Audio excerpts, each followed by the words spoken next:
après. Déjà, le démarrage n'a pas commencé. Si c'est bon. Vous devez pouvoir aller sur les 3 petits points et arrêter l'enregistrement si besoin. Donc vraiment, sentez-vous à l'aise avec ça. C'est pas une contrainte pour nous. C'est garder cette partie théorique pour pouvoir la partager avec les autres qui ne peuvent pas se connecter. Mais voilà, s'il y a besoin, vous arrêtez. Il n'y a aucun problème.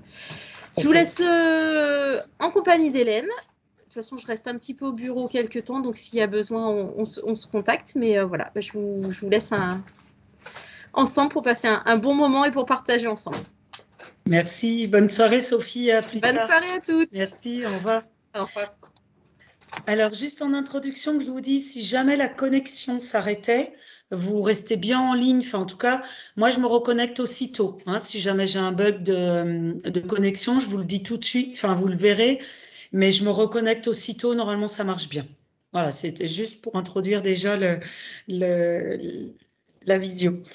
Alors, je vais faire un tour de table pour chacune d'entre vous et savoir quelles sont vos attentes par rapport à la visio de ce soir, s'il vous plaît. Donc, prends la parole celle qui veut. Je dis ouais, seule, parce qu'effectivement, il n'y a que des femmes.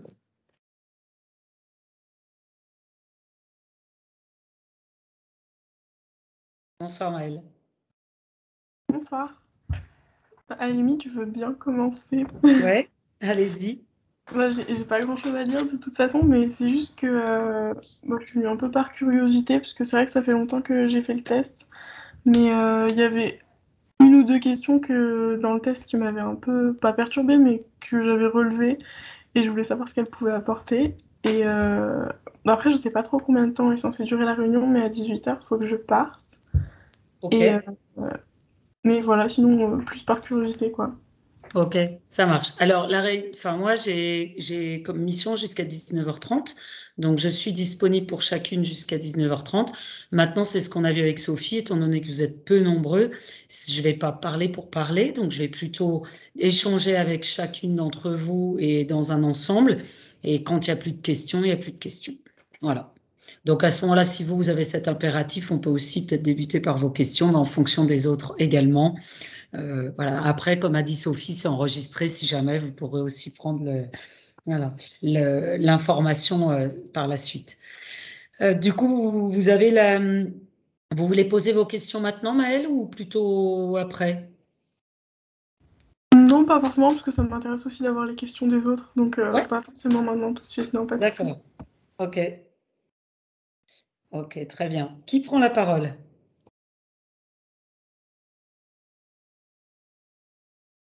Allez-y, hein. Eh ben, allez, je vais faire. Je vois pas. Tiffany, je prends les noms que j'ai.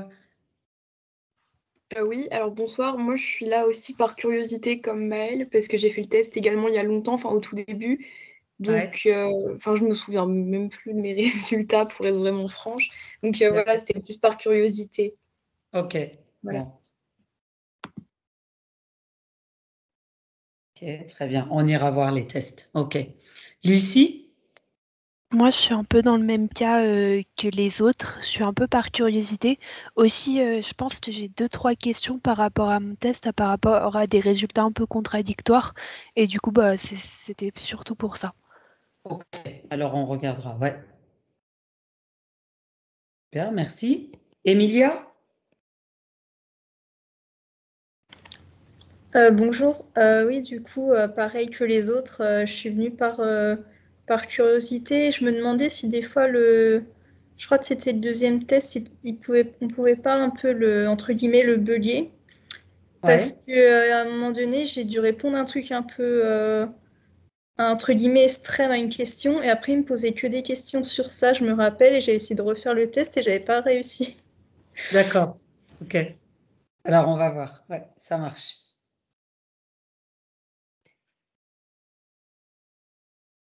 On va voir ce que c'est. Ok. Merci. Alice? Bonjour. Moi, pour le moment, j'attends de voir les explications que vous allez donner. Et après, je pense que j'aurai plus des questions, on va dire, d'ordre personnel par rapport à ce que le test a déduit de ma personnalité et par rapport à mes ambitions professionnelles, si vous pensez que ça peut par exemple coïncider ou si par exemple il y a des contradictions. D'accord. Mais voilà, dans un premier temps, j'attends de voir de Ouais. manière générale Hmm. les explications. Ouais, ça marche. Ok. Irène? Bonsoir.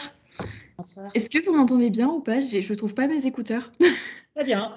Parfait. Ok, super. Moi, personnellement, j'avais pas de questions spécifiques non plus, sachant que, pareil, je l'ai fait il y a longtemps, donc je me rappelle plus de s'il y avait des questions que j'avais mal comprises ou pas. Et je trouvais que les résultats étaient assez bien faits. Enfin, moi, j'ai réussi à remplir l'auto-évaluation assez facilement. Donc, c'était plus Ouais. par curiosité aussi, voilà. Ok, ça marche. Ok. Gwenaëlle?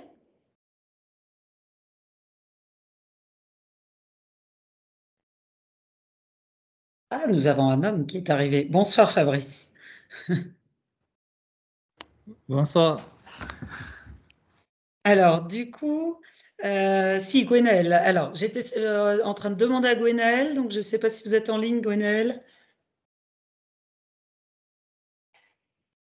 Ah, votre micro ne marche pas.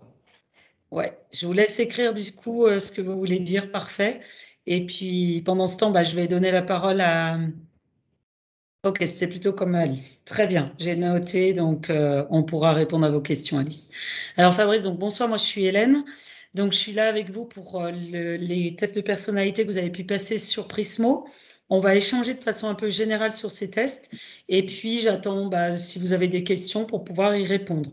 Je disais que la visio, elle a lieu sur 2 heures de temps. Maintenant, si personne a beaucoup de questions, qu'on a fini avant, on a fini avant. S'il y en a qui ont des impératifs, c'est de me le dire comme ça, je peux peut-être répondre aux questions avant. Mais c'est vrai que pour le respect des uns et des autres, il vaut mieux que tout le monde puisse rester le maximum. Donc juste Maëlle s'est expliqué tout de suite en disant que à 18h, fallait s'en aller. Mais pour les autres, si vous pouvez rester jusqu'au bout par rapport au questionnement, je vous libérerai dès que ça sera plus nécessaire de rester ensemble. Voilà, donc Fabrice, est-ce que vous avez des questions par rapport à ces tests que vous avez passés? Ok, bien, bonsoir. Ça fait pas mal de temps que je l'ai passé ce test et durant le test, c'était ma première fois de le passer. J'ai Ouais, été plutôt agréablement surpris au niveau de la longueur du test en fait. Je ne savais pas que ça devait être assez long. Et après, j'ai eu des résultats. Là maintenant, le but est de pouvoir, qu'on me l'explique en fait, et voir à quel point comment je vais dire, les attentes face à cela. Le but du test est de savoir, de faciliter la tâche au mentorat, de savoir comment me prendre si j'ai bien compris en fait. d'accord. Ok, super, ça marche. Merci pour ce tour de table qui a été en plus rapide, donc c'est parfait. Alors, je vais vous proposer 2 choses. C'est dans un premier temps, si vous pouvez, en parallèle de notre connexion, vous connecter à votre Prismo. Comme ça, vous allez être quand même face à vos propres résultats. Et par rapport à vos questions, même si elles peuvent être personnelles, après, si vous ne voulez pas dévoiler votre profil, vous n'êtes pas obligé, mais vous, que vous l'ayez sous les yeux, ce qui devrait quand même vous aider à bien comprendre ce que je vais dire. C'est qu'une proposition, d'accord? Mais après, ça peut vous faciliter. Alors moi, je me suis aussi mise sur Prismo de mon côté, mais par contre, j'ai juste un souci. Je n'arrive plus à me remettre sur l'ensemble de tous les profils, ce qui est pas, enfin des vôtres, je les ai pas, mais les autres profils, mais normalement, je devrais y arriver. Alors, hop, voilà. Est-ce que c'est bon pour vous de vous connecter? Alors moi, je suis en train d'essayer de retrouver mes codes parce que je sais Ouais, plus du tout où est-ce que ça peut être. Ah, Mais pour moi, c'est bon, hein. ok, Là, j'ai mon rapport Aura et aussi pour rapport Helio. Oui, c'est ça. Normalement, vous avez passé Aura et Helio. Mhm. Alors, le temps que tout le monde se connecte, j'attends 2 minutes, j'aime mieux, comme ça vous êtes concentré sur votre recherche de mots de passe, etc., d'identifiant si besoin, et puis après on y va. Hein.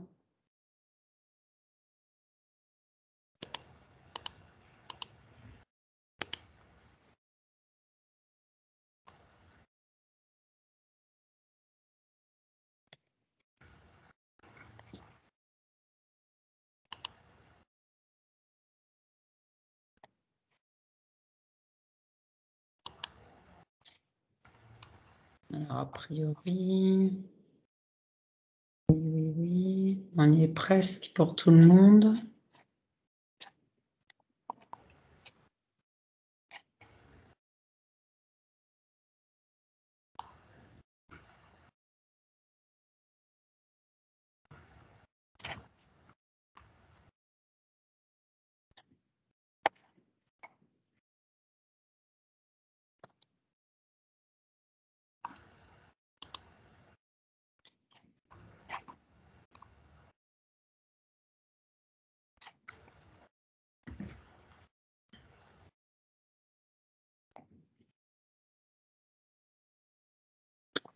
Est-ce que c'est bon pour tout le monde? Alice, Lucie, c'est bon. Gwenaël, c'est bon. Fabrice, c'est bon.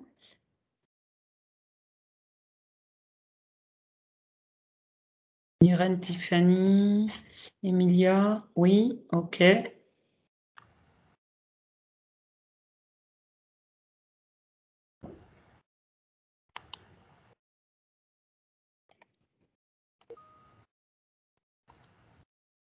Oui, on est d'accord, Maëlle, le temps que vous cherchez, pas de souci, on va débuter les conversations. Mais est-ce que Irène, c'est bon? Et qui est-ce qui me manque? Gwenaël aussi. Irène Ah non, Gwenaël, c'est tout bon, pardon. Désolée, j'essaie de tout suivre en même temps. Ok. Alors, on y va. Donc, en fait, par rapport à Aura et par rapport à Helio, l'idée, c'est donc le premier, Aura, si vous en souvenez, donc c'était de découvrir votre profil comportemental. Et pour Helio, c'est les motivations profondes. Alors, il y en a un que vous n'avez pas passé parce qu'il n'était pas dans le programme et que vous pouvez tout à fait passer ultérieurement si vous voulez aller plus loin.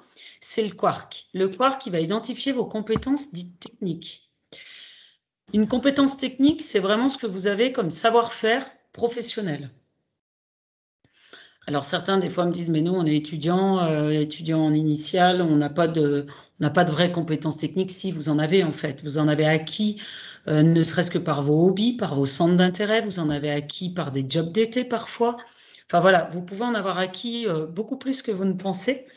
Et ce dernier, il va permettre, entre votre profil comportemental, vos motivations et du coup vos aptitudes, vos compétences techniques, à faire un lien. Et justement, par rapport à Alice, votre questionnement de contradiction ou par rapport à vos ambitions, si ça peut être contradictoire ou pas, ça peut aider. Voilà pour l'explication un peu générale. Maintenant, ce qui est très très important, c'est que ces questionnaires-là, ils sont en général plutôt bien faits pour valoriser ce qui est à valoriser. On est sur des tests de personnalité valorisants, plus que sur des tests de personnalité qui pourraient venir vous heurter dans de l'incompréhension ou dans des défauts, parce que c'est pas le but. Le but, il est de venir vous dire ce qui va bien en vous et votre façon de fonctionner. Ça, c'est Aura. Le deuxième, les motivations, c'est effectivement qui vous êtes dans vos motivations, dans vos envies. Et là aussi, il vient valoriser ce que vous avez envie et pas ce que vous n'avez pas envie. D'accord? Alors, c'est plus dans l'idée d'optimiser au maxi et au maximum et de vous dire, bah ouais, en fait, j'ai cette aptitude-là, j'ai ce comportement-là, j'ai cette motivation-là. Et puis, bah, si je suis avec autrui, je vais me comporter de cette manière et de cette manière-là. Ces tests, comme Aura, il vient aussi vous dire comment vous pouvez être avec les autres dans un cadre professionnel. Avant que je continue, est-ce que ça vous parle ce que je suis en train de dire? Vous voyez ce que je suis en train de dire ou non, c'est pas concret du tout? Moi, je vois et je comprends c'est, les implications de ces différents résultats, en fait. Ouais, c'est ça.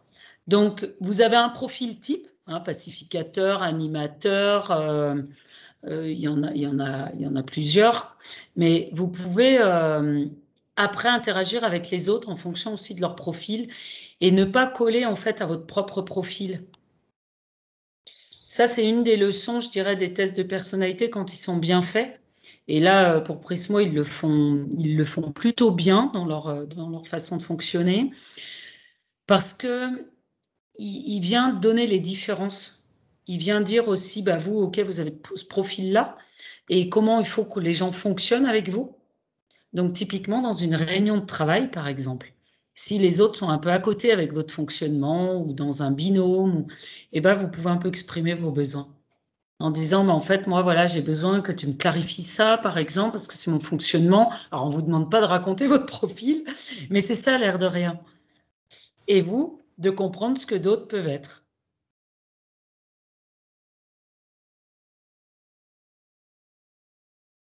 Voilà, est-ce que des questions? Madame Allez-y. Etem, vous dites que il peut arriver que ces différents profils ne nous correspondent pas si on n'a pas bien joué le jeu. Oui, exactement. Alors, effectivement, vous l'avez passé il y a longtemps, donc peut-être que personne ne se souviendra, mais sinon, je vous invite à vous rappeler si vous avez été rapide, si vous l'avez fait spontanément ou si vous avez trop réfléchi. Et je vais m'expliquer.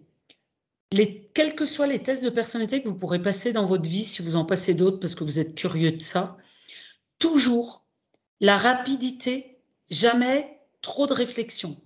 Parce que si vous réfléchissez, vous allez répondre ce que les autres attendent de vous. Ce que vous pensez que les autres attendent de vous. Et là, on foire son test. Totalement. Par contre, si vous êtes spontané, hop, vous y allez avec votre intuition, votre spontanéité. Vous allez répondre ce que vous êtes.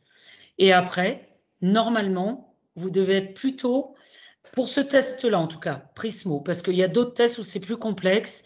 Il y en a, ils sont un peu tendancieux, mais celui-ci, non. Si vous répondez bien, que vous y allez de façon franche et spontanée, normalement, vous vous retrouvez assez bien dans le profil. Et surtout, c'est ce que vous avez dit, vous pouvez être agréablement surpris parce que vous vous y retrouvez, mais en plus, vous voyez vraiment des qualités que vous n'osez pas vous donner.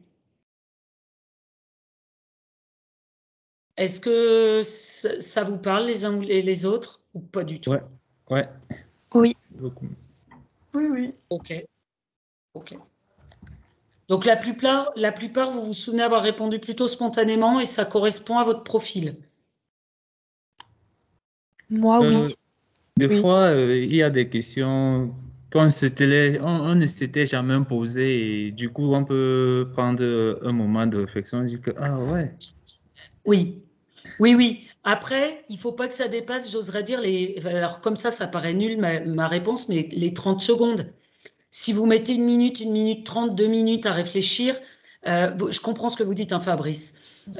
C'est important de quand même y réfléchir si vous n'étiez jamais posé la question, mais pas trop quand même. D'accord. Toujours l'intuition, en fait, au départ. Vous savez, c'est un peu comme un QCM, vous qui êtes en fac. Des fois, vous faites des QCM, puis vous avez beau connaître votre cours, vous dites, c'est quoi cette question? Elle ne me parle pas. Et vous êtes obligé d'y répondre. Et c'est un peu pareil. Voilà. Donc, ça peut être du concret. Des fois, vous vous dites, je saisis pas où ils veulent nous emmener, ou je comprends même pas la question. Ça arrive. Et puis, vous voyez que souvent, les thèmes se retrouvent. On vous a posé la question d'une certaine manière. on vous la repose d'une autre, on recommence. D'accord? Donc souvent, vous retrouvez en fait des questions dans le test qui reviennent d'une autre manière. Et ça peut être déstabilisant des fois. Voilà. Alors, je dis toujours, quand vous hésitez à répondre, que vous auriez bien coché les 2 réponses, bah, c'est pas grave, il faut se décider, puis il faut en cocher une. Voilà. J'allais dire quelque chose, j'ai perdu. Donc, ça évoque effectivement des qualités que vous avez, des qualités par rapport à autrui, des qualités aussi de posture professionnelle, en fait, de travail pour soi-même. Et puis, ça vient conforter des réflexions que vous pouvez avoir, ou bien vous ouvrir des nouveaux champs. Alors, pour qui ça a conforté, dans un premier temps, puis après je poserai la question, pour qui ça a ouvert des nouveaux champs de réflexion? Ça m'a plutôt conforté. Ouais, ça marche. Ouais. Moi, je suis un peu entre les deux. C'est-à-dire que ça m'a conforté sur certains points, mais il y a d'autres où peut-être je me rendais pas vraiment compte, on va dire. D'accord, mais qu'avec la lecture qui est faite, vous vous dites, moi je m'en rendais peut-être pas compte, mais c'est quand même plutôt vrai. Ça dépend des points. Ok. Il y a des points Alors, que j'aurais pas dit. ok. Ceux-là, vous les lâchez. D'accord. D'accord? S'ils sont pas pour vous, ils sont pas pour vous. Ça, c'est aussi important. Dans un test de personnalité, toujours ne gardez que ce qui vous correspond. Et effectivement, on est quand même sur des robots, on est quand même sur des systèmes de calcul qui peuvent parfois, parce que ce que je viens de dire, une question vous gênait, vous avez quand même joué le jeu, et finalement, elle vient perturber la cohérence de ce que vous êtes. D'accord. Donc, je lâche. Quand Ok. ça ne me correspond pas, je lâche. Ouais. D'accord. Pour les autres, ça conforte. Oui, en général, ça correspondait bien. Mais il y a Ouais. une des valeurs du test Helio à laquelle j'avais jamais pensé. Et ça m'a plutôt surpris parce que finalement, je me suis rendu compte que ça mettait un peu on va dire, mettait des mots sur ce qui finalement me correspond pas trop mal. Et du Ok. coup, c'est un peu un aspect de ma personnalité que j'avais pas forcément vu, mais qui, je trouve, quand je réfléchis à posteriori, colle plutôt bien. Ok. Ça veut dire que c'est plutôt des fois des questions qu'on ne se pose pas forcément, hein, dans ce que vous êtes en train de dire, puis que c'est venu mettre en exergue et où vous vous dites, ouais, si, voilà, ou parce que des fois c'est tellement aussi une évidence qu'on n'y réfléchit pas tellement. Ouais, ça marche. Alors, je crois que Gwenaël, oui, Gwenaël, ok. Irène, Alice. Ah, Alice, c'est bon, vous êtes en train d'écrire. Moi, ça m'a permis on va dire, de différencier, de mettre des mots sur certaines choses. Par exemple, au niveau de la protection de l'image, Ouais. j'étais consciente que j'avais cette protection de l'image, mais par exemple, j'allais plus l'associer à des aspects péjoratifs, comme par exemple la superficialité. Ouais. Et en fait, avec ce test, on apprend que ça n'a pas forcément à voir avec la superficialité. Donc, c'était intéressant parce que quelque chose que j'allais plutôt voir chez moi comme un défaut, j'ai Ouais. compris que c'était pas forcément autant un défaut. Enfin, certaines Ouais. personnes peuvent le percevoir comme un défaut, mais avec le test, j'ai appris que c'était pas forcément un vilain défaut comme je le percevais. Ouais. Ok, tout à fait. C'est vrai, c'est en ça que vraiment le test de personnalité de Prismo, je le trouve personnellement intéressant. Donc moi, je travaille en lien avec Prismo, mais j'ai pas d'action à Prismo. Donc sachez que je suis plutôt neutre dans ce que je vous dis, même si c'est eux qui m'ont donc évidemment suggéré de travailler avec vous aujourd'hui. Mais vraiment, je suis neutre là-dessus. Et c'est en ce sens-là que vraiment leur test, il est intéressant, c'est que il vient, comme je le redis, je répète, mais il vient valoriser plutôt que d'aller chercher les côtés négatifs. Et en fait, c'est ce qu'on comprend, et c'est vraiment votre témoignage, c'est qu'en fait, d'un point de vue, parfois, on est sur du négatif, et en fait, on peut y voir aussi un point de vue positif, ouais. notamment sur les valeurs. C'est très, très important parce que c'est vos motivations, mais c'est les valeurs qui vous animent. Et ça, autant des fois les qualités, bah, vous avez l'exercice, un entretien d'embauche, vous avez des exercices parfois là-dessus, mais les valeurs, finalement, c'est pas quelque chose qui est tellement explicité, qui est tellement mis en avant. Hein, c'est souvent une culture éducative que vous avez, vous, en tête, de façon consciente, de façon inconsciente. Et là, on vient y mettre des mots. On vient y mettre des mots et des explications derrière les valeurs.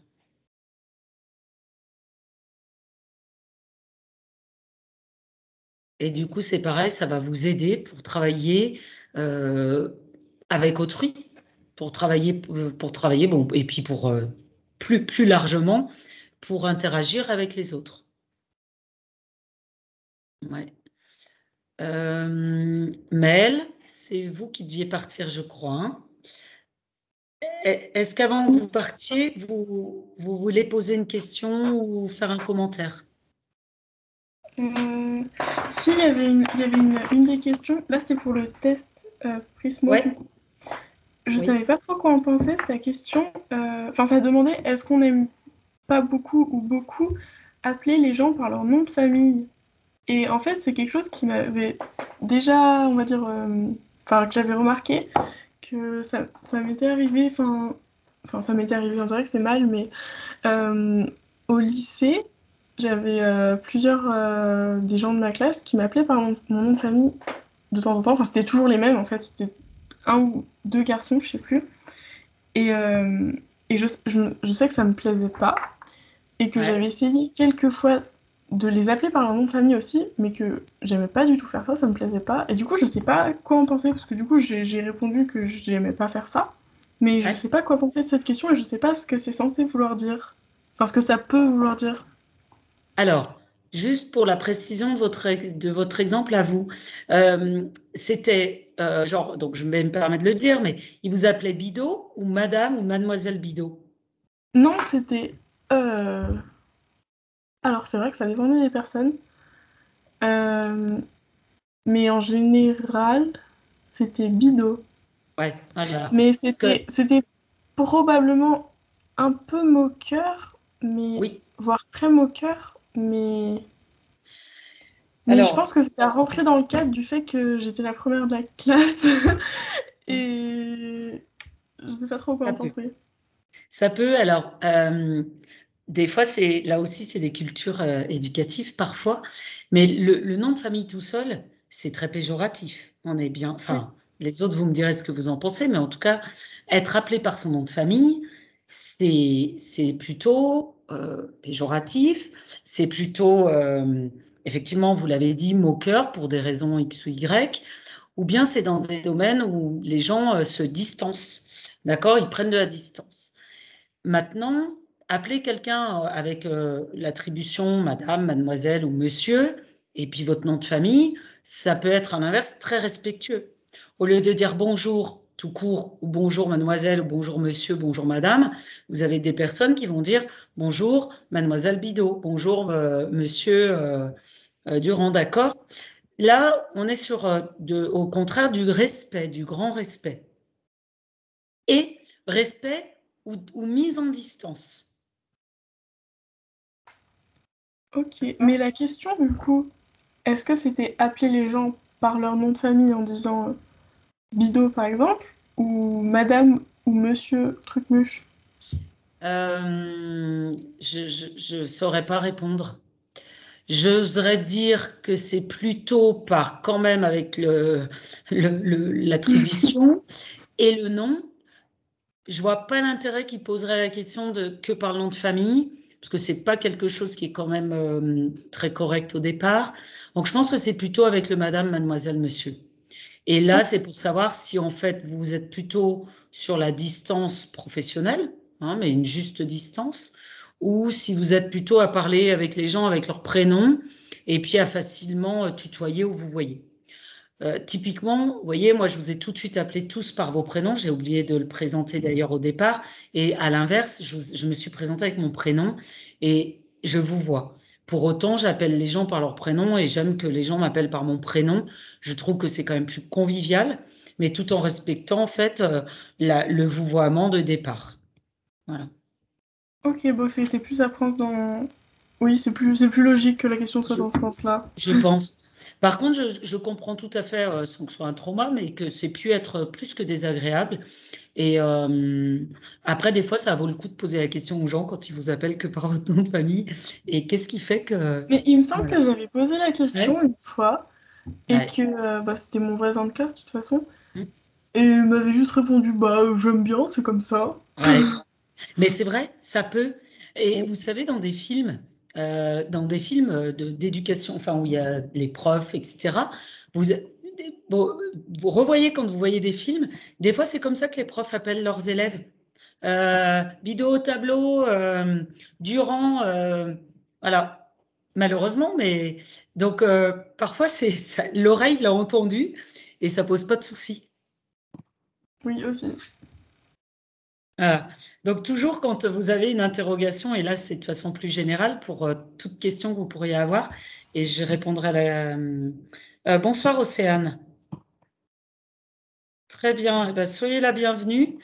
Donc on est en train de parler des tests de Prismo, donc Aura et Elio, et nous étions en train d'évoquer le fait que les questions pouvaient vous interpeller ou en tout cas avoir un écho sur vous. Du coup, il y avait Emilia, vous étiez en train d'écrire, mais je vois que vous avez plus écrit. Vous pouvez poser vos questions si besoin. Donc, pour toutes ces questions, voilà ce que j'étais en train de vous leur dire, c'est quand vous avez une interaction avec quelqu'un et que ça vous interpelle. Alors là, c'est une question simple, mais quelle que soit la question, quelque part, pensez que l'autre n'est pas forcément dans la même représentation de valeur que vous. Et du coup, avant de juger avant de juger ou de critiquer ou de craindre ou d'avoir peur, j'oserais vous inviter à lui poser la question. Qu'est-ce qui fait que tu m'as posé cette question? Qu'est-ce qui fait que tu me dis ces choses-là comme ça? Parce que si la représentation est différente et que directement vous jugez ou vous craignez ou vous vous renfermez parce que vous avez été blessé sans parler, la crainte, c'est que derrière, ça mette une animosité et des conflits potentiels. Alors parfois, en posant la question, l'autre se dit ah, j'ai pas pensé que ça pouvait être blessé, que je dise ça, et c'est terminé. Le conflit, il est fini. Enfin, il n'existe même pas. Parce que si je peux me permettre, moi, Oui, l'opposé de Maëlle, justement, quand quelqu'un m'appelle par mon nom de famille, on va dire ça, c'est mes amis proches. Et du coup, ouais, pour moi, c'est aussi un axe de familiarité, du fait d'être proche avec la personne et de ouais, convivialité. Et je vais pas du tout le prendre mal, au contraire, ça va être même plus quand quelqu'un commence à m'appeler par mon nom de famille, c'est qu'on rentre dans une zone d'intimité. Et au ouais, contraire, ça me fait plaisir parce que ça montre que la personne est en train de créer un certain lien et une certaine intimité avec moi. ouais, voilà. Vous voyez, des représentations différentes. Et effectivement, moi, j'ai dit c'est plutôt péjoratif, sauf dans une culture où c'est pratiqué. Voilà. Mais c'est souvent pris péjorativement quand ça n'a pas été culturellement éduqué ou créé, quoi. Moi, par exemple, moi, je sais que dans mon groupe d'amis, on s'appelle tous par notre famille. Et même Ouais, des fois des diminutifs des noms oui, de famille.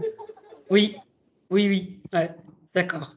Après, on peut être dans dans les surnoms, dans les diminutifs, effectivement. Et quand c'est des proches, c'est souvent bien pris. Mais parfois, on vous attribue un diminutif, quel qu'il soit. Et si vous n'êtes pas proche, ça peut être un peu une agression, ressentie comme étant une agression. Alors que ça l'est pas forcément. D'ailleurs, Maëlle, vous l'avez dit, la personne en question vous a dit bah, j'aime bien. Et en fait, pour lui, c'était peut-être ce qu'Alice est en train d'expliquer. Il avait un peu, même si vous y avez ressenti plus comme une agression d'être première de la classe et de se dire bah, ils sont en train de se moquer. En fait, peut-être que c'était pas le cas et que c'était une manière de vous amener à eux. Oui, ok. Maëlle, ok, ça marche. Du coup, vous pouvez plus parler, mais vous restez en ligne, Maëlle, ou vous partez?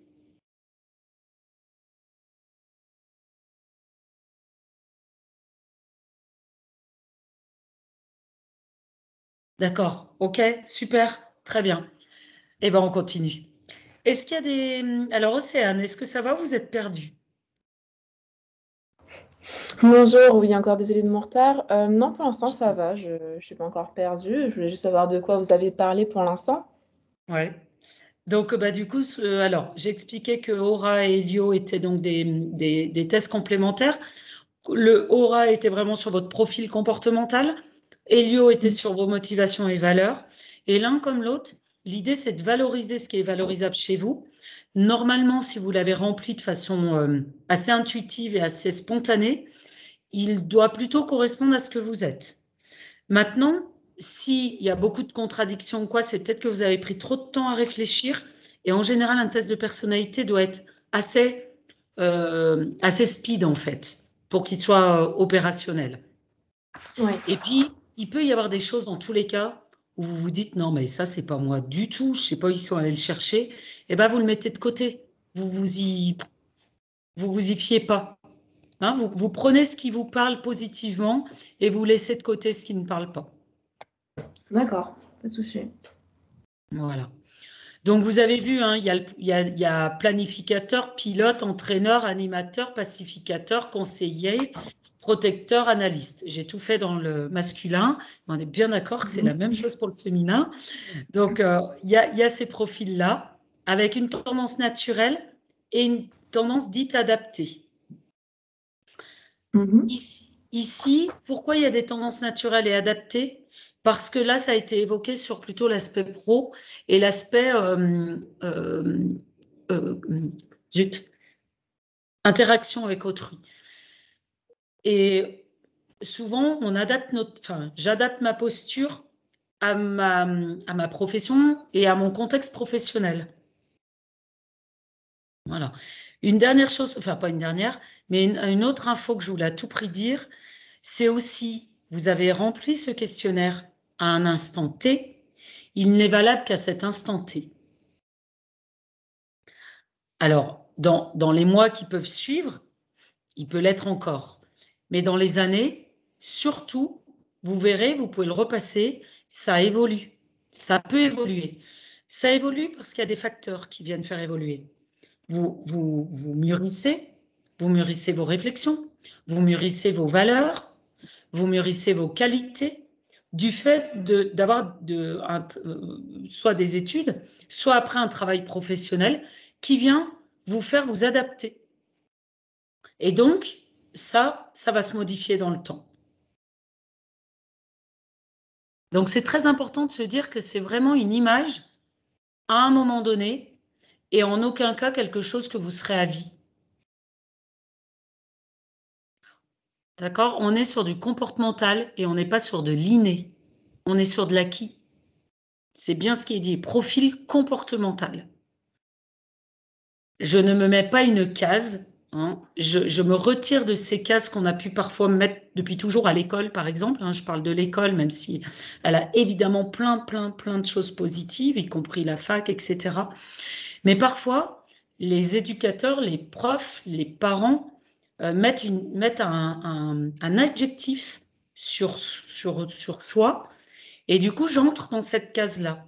Alors que c'est faux. J'ai un comportement. Je prends l'exemple bien typique. Un prof vous dit que vous êtes nul en maths parce que ça fait 3 fois que vous vous tapez un 5.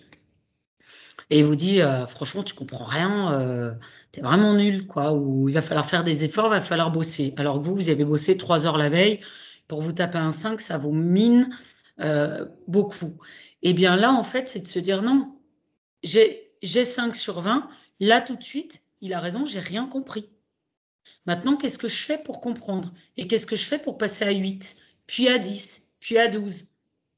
Mais si je reste dans l'idée qu'il m'a dit que j'étais nulle et que j'étais un bon à rien, que j'avais pas travaillé, eh bien, je vais ancrer ça. Est-ce qu'il y a des commentaires là-dessus?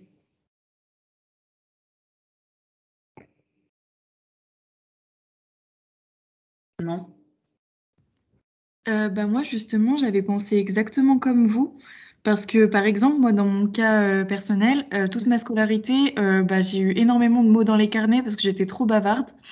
Et au final, ça m'a permis de prendre conscience que c'était une qualité pour ma vie professionnelle parce que du coup, j'ai un esprit d'équipe, de coopération Ouais, et je suis sociable. Et du coup, c'est vrai que ça fait du bien de mettre des mots positifs sur des marqueurs qu'on a pu avoir pendant notre scolarité au final.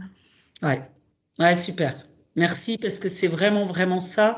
Et surtout, retirez-vous de ces cases dans lesquelles vous avez pu être mis, des marqueurs, comme vous dites, qui peuvent être hyper blessants. Faites-en une force. Faites-en une force parce que, évidemment, qu'en classe, quand il y a 35 élèves, un bavard ou une bavarde, c'est pénible pour un prof. Donc, eux, de leur point de vue, c'est normal que vous preniez des mots, mais vous, de votre point de vue, c'est juste que vous aviez besoin de vous exprimer différemment des autres. Et Je ça, suis, ouais, allez-y, pardon. je suis tout à fait d'accord. Moi, j'étais pas très bavarde, mais j'ai eu des grosses difficultés au début de ma scolarité. Et on m'a beaucoup dit que bah, je ferais jamais rien dans la vie. Et du coup, j'étais très dissipée en classe dès le CP, en fait. Et au final, bah, maintenant, j'ai développé des qualités pour parier à mes difficultés. Et au Ouais. final, je suis devenue très endurante au travail par rapport à d'autres élèves, alors que bah, on m'a dit que je ferais jamais rien dans la vie. Et bah, c'est plutôt le contraire qui se passe aujourd'hui, en fait. Super. Ouais. Alors après, en plus, il y a effectivement aussi des fois des violences qui nous font, qui font réagir et se dire, bah, je vais prouver qu'ils ont tous tort. Donc c'est bien, c'est de la résilience qui est plutôt bonne et tant mieux, vous en avez fait quelque chose. Mais Oui. parfois, ça détruit des gens et c'est dommageable. Donc c'est chouette que vous ayez pu rebondir. Et effectivement, l'école, le format de l'école, bah, il est comme ça. Mais parfois, il ne correspond pas à ce que je peux être. Et ça, ce test de personnalité et d'autres parfois tests de personnalité, toujours, si vous pouvez retenir quelque chose de ce soir, c'est ne garder que ce qui vous correspond, que ce qui vient conforter ce que vous êtes dans le positif et vous laissez tomber ce qui va être dans le négatif. Après, en revanche, vous pouvez travailler des axes d'amélioration que vous avez déjà en tête. Mais c'est pas le test qui va venir vous les... C'est pas la peine qu'ils viennent vous les placarder. Vos axes d'amélioration, vous les connaissez déjà. Enfin, dire, en général, personne ou très très peu de monde ignore ses défauts. C'est plutôt l'inverse. La plupart du temps, les gens ignorent leurs qualités réelles ou n'osent pas les dire, de peur de paraître prétentieux. Donc, ouais, vous y allez vraiment sur... Et puis vos valeurs. Ce que je disais tout à l'heure, donc à Océane, avant que vous arriviez, pardon, les valeurs, elles sont les vôtres. Et chacun de vous avait des valeurs différentes. Donc, en les juxtaposant, j'ai ces valeurs-là, j'ai ces qualités-là, qu'est-ce que je peux en faire dans ma vie, dans ma carrière. Euh, de là, avec le quark, les fameuses compétences techniques, j'y arrive, quoi. Alors, on va peut-être passer aux questions. Si pour vous, là, l'ensemble théorique, entre guillemets, est fait, on peut passer aux questions effectivement personnelles et qui peuvent servir aux autres.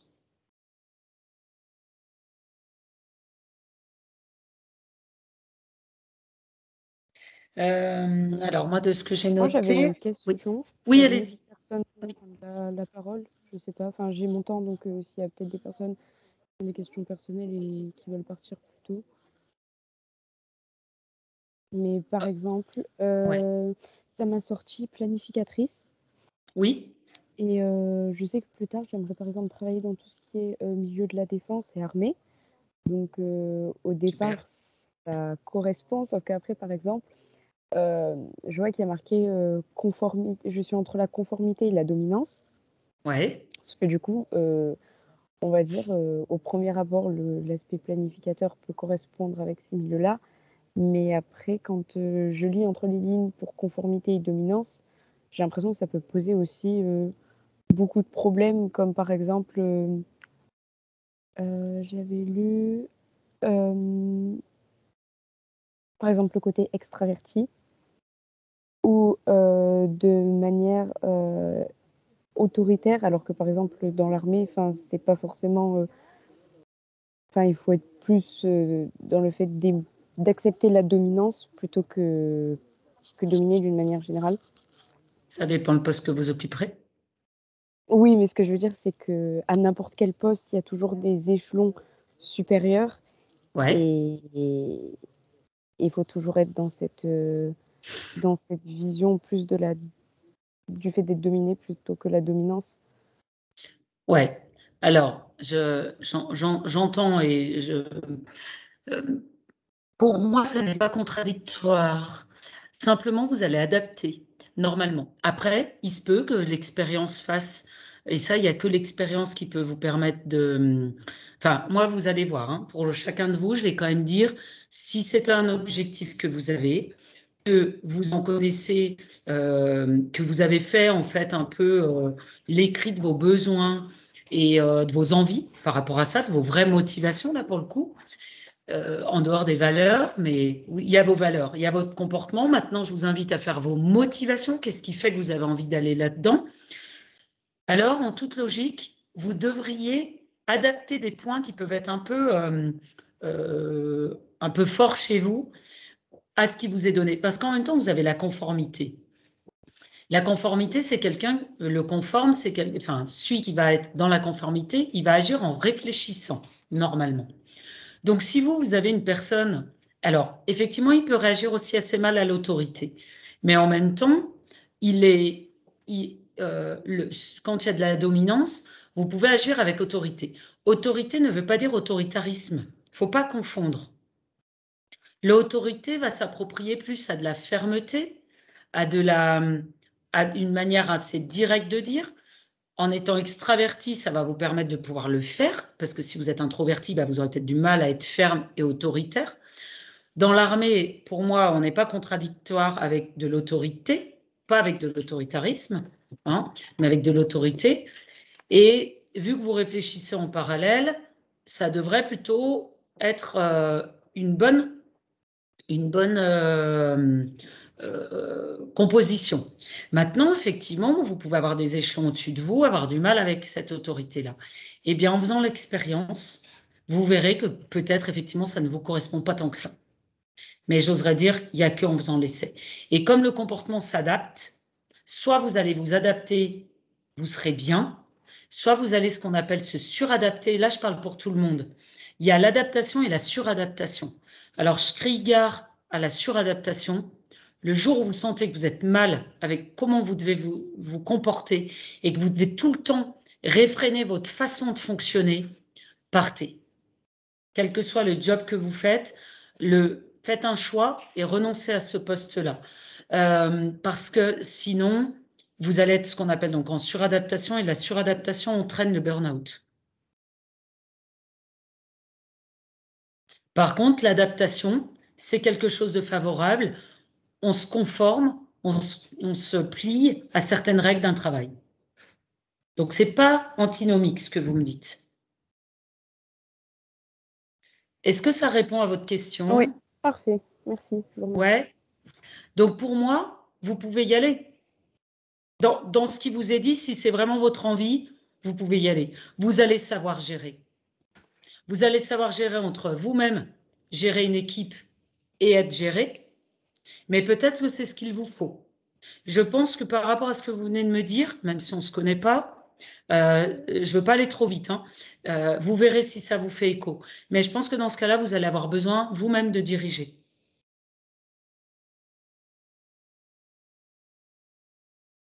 D'accord, oui, sûrement. Voilà. Pour vous sentir bien et justement avec justesse, hein, l'autorité, je le redis, l'autorité n'est pas de l'autoritarisme. L'autorité, ça n'est pas imposer mes choix, ça n'est pas imposer mes façons de fonctionner. L'autorité, c'est mettre de l'équité à un moment donné où je dois prendre une décision quand je suis un dirigeant. L'autorité, c'est de dire à une équipe, notamment à l'armée, hein, bon là maintenant les gars, on y va quoi. C'est ça de l'autorité, mais c'est pas vous faites comme je dis et puis c'est pas autrement parce que sinon vous êtes des nuls. Non, ça serait de l'autoritarisme. Mais l'autorité, c'est, je sais pas, voilà, si vous êtes dans l'armée et que vous devez répondre à typiquement à un attentat, hein, enfin on peut prendre des exemples très très lourds, mais vous devez passer une salle, c'est les gars, on y va quoi. Ça c'est de l'autorité et de la fermeté et c'est nécessaire.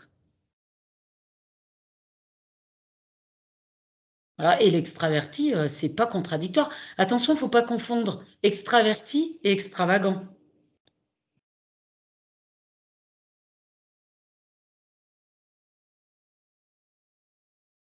L'extraverti, c'est celui qui est capable de s'exprimer en public, c'est celui qui est capable de dire les choses devant une assemblée, devant d'autres, etc. Après, avec l'extraverti, parfois, il y a l'extravagance. Mais pareil, l'extravagant peut être vu comme quelque chose de péjoratif, alors que l'extravagance, bah, typiquement pour quelqu'un qui fera du théâtre, c'est génial.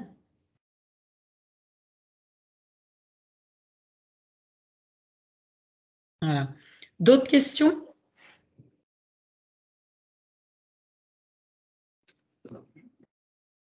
Bon. J'ai perdu tout le monde ou ça va pour vous? Ça répond à des questions que vous aviez et que vous n'en avez peut-être plus?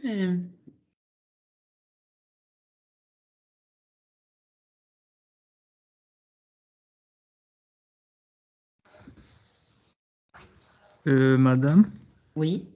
depuis je vous écoute et j'essayais, c'est une question que je me la suis posée régulièrement en fonction de résultats de mes tests qui marchent vraiment avec moi.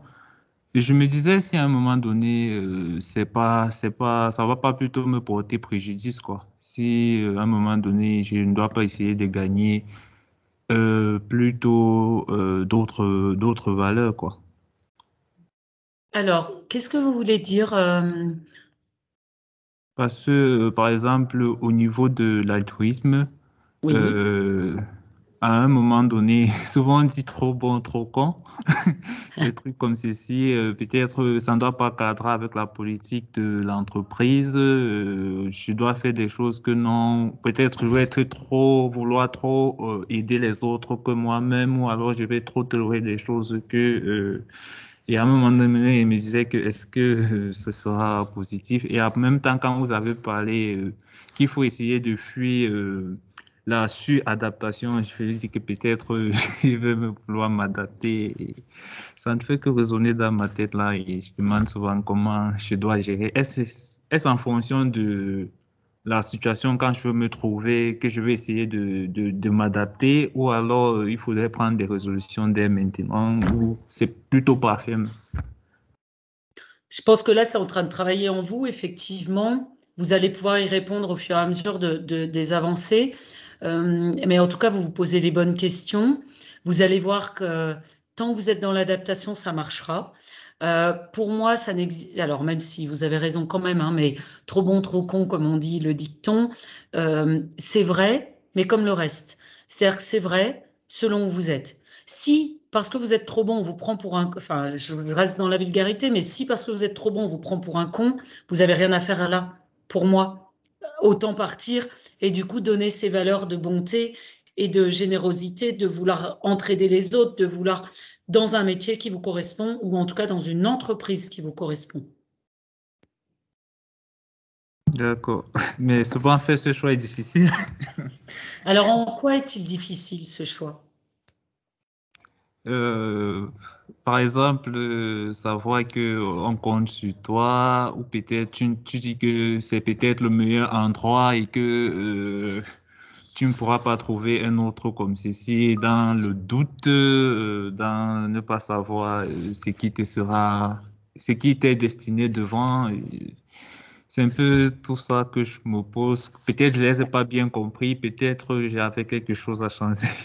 Tant de questions. Non. Alors, moi, je vous invite, dans un premier temps, c'est vrai qu'on a un temps un peu limité, mais moi, je vous invite à ne pas changer ce que vous êtes dans un premier temps.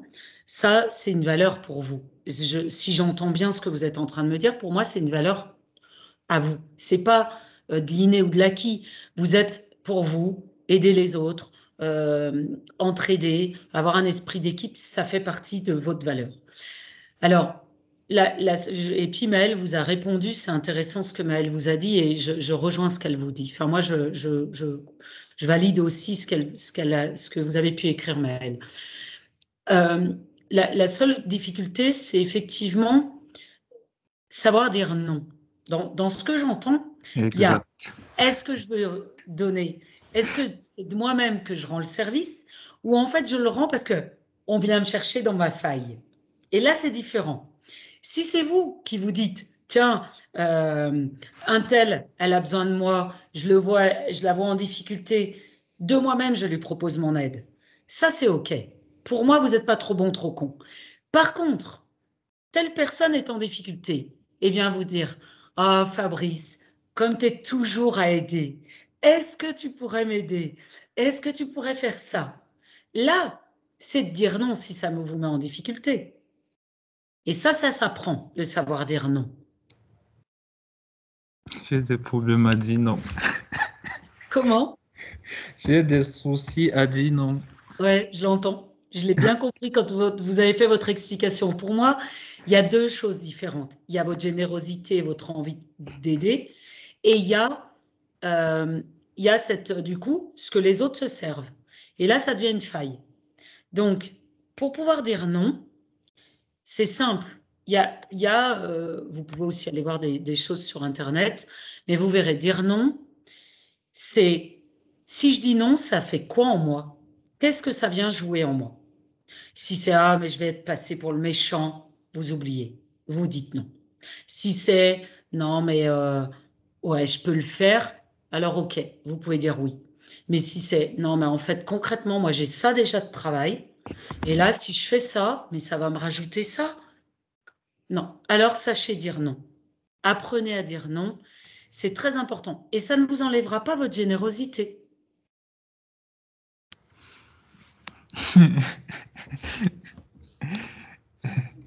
C'est peut-être plus ça à travailler. Hein. Ouais. Ok. Alors réfléchissez à qu'est-ce que ça joue en vous.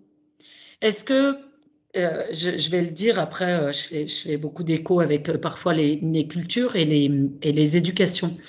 Parfois, vos parents, malgré eux, vous ont interdit de dire non, en fait. Alors, je parle vraiment pour tout le monde. Hein. Parfois, dans notre éducation, nos parents disent « Ah, mais fais plaisir à papa, fais plaisir à maman. » Et malheureusement, ils vous ont empêché d'apprendre à dire non. Donc, parfois, ça se défait aussi.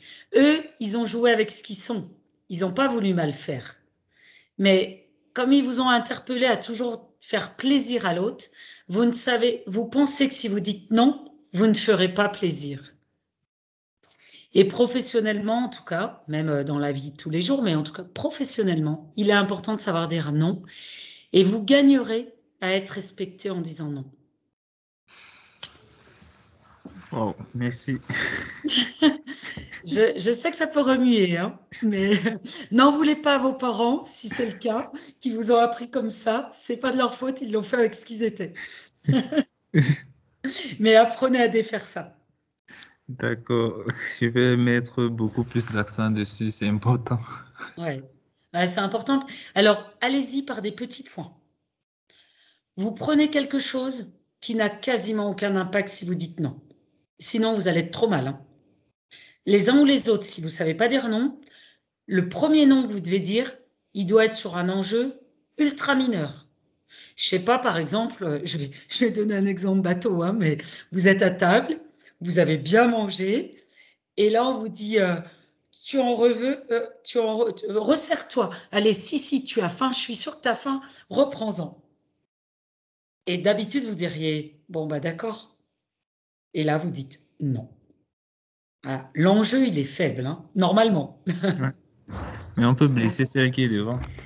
Comment? On peut blesser celle qui est devant. Ben, pas Peut-être qu'elle forcément. trouve qu'on n'a pas assez bien mangé et qu'elle voulait vraiment faire plaisir. Oui, et vous la remerciez. Vous la remerciez pour le repas. Dans ce cas-là, vous la remerciez. Vous lui dites vraiment, j'ai très, très bien mangé.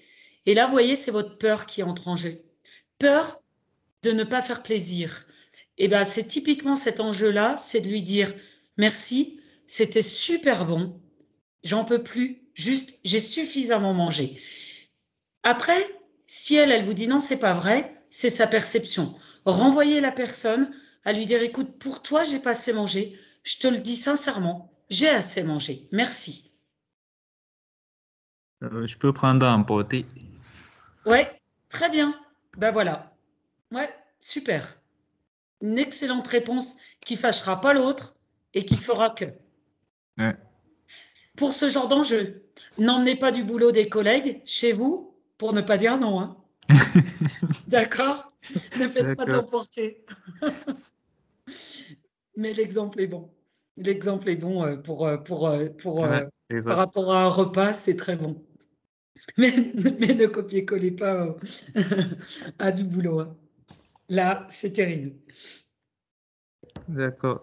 Et pendant Ouais. votre discours, quand vous étiez en train de parler, il y a quelque chose que, non pas que je remets en cause ou je critique, même si ça peut l'être, mais il peut arriver que de tels tests nous révèlent, nous feront, comment je vais dire, nous révèlent un certain nombre de choses, comment je vais dire, nous fait, comment je vais dire, je cherche un mot, je ne retrouve pas, mais il peut arriver qu'au lieu de dire que ça s'éloigne de moi, mais au contraire, ça nous interpelle plutôt. Vous dire que, ah ouais, peut-être que je suis comme ça parce que dans votre, quand vous étiez en train de parler, je voyais plus que non, si vous voyez que c'est assez loin de vous et vous le mettez de côté pour l'instant, je voulais savoir si, il y a un pourcentage ou bien c'est toujours tout ou rien.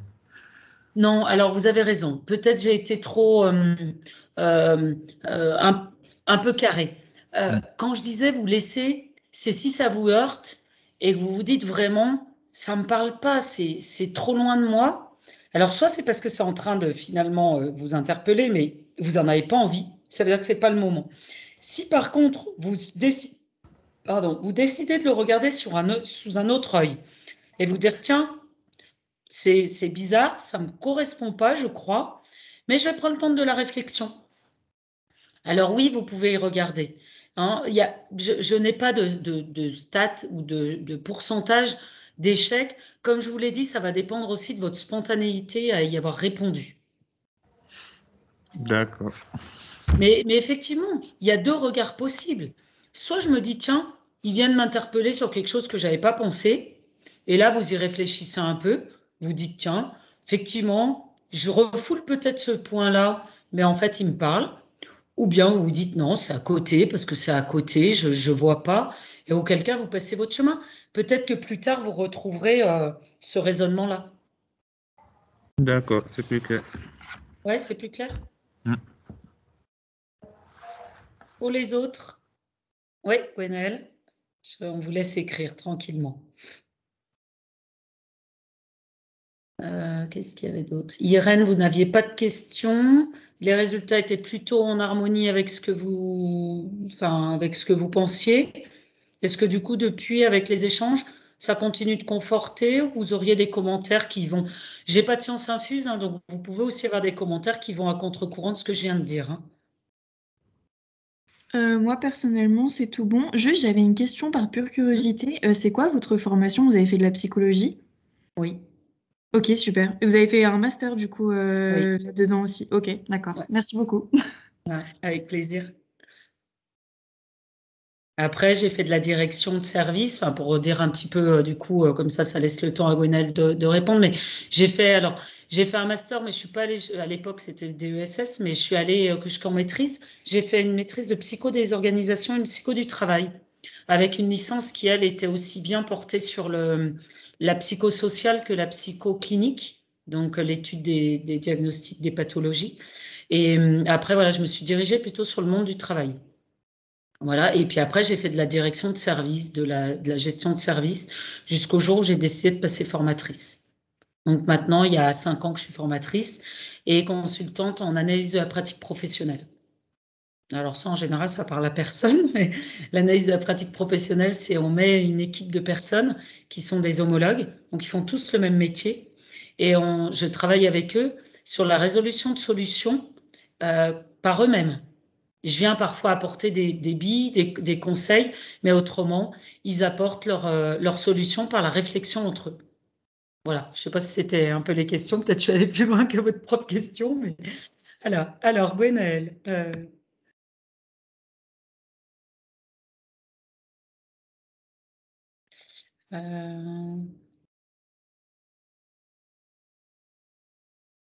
Oui, j'entends bien ce que vous êtes en train de dire. Alors, du point de vue des autres, en fait, la timidité, vous, je pense que c'est plutôt pour vous quelque chose de difficile, peut-être vécu difficilement.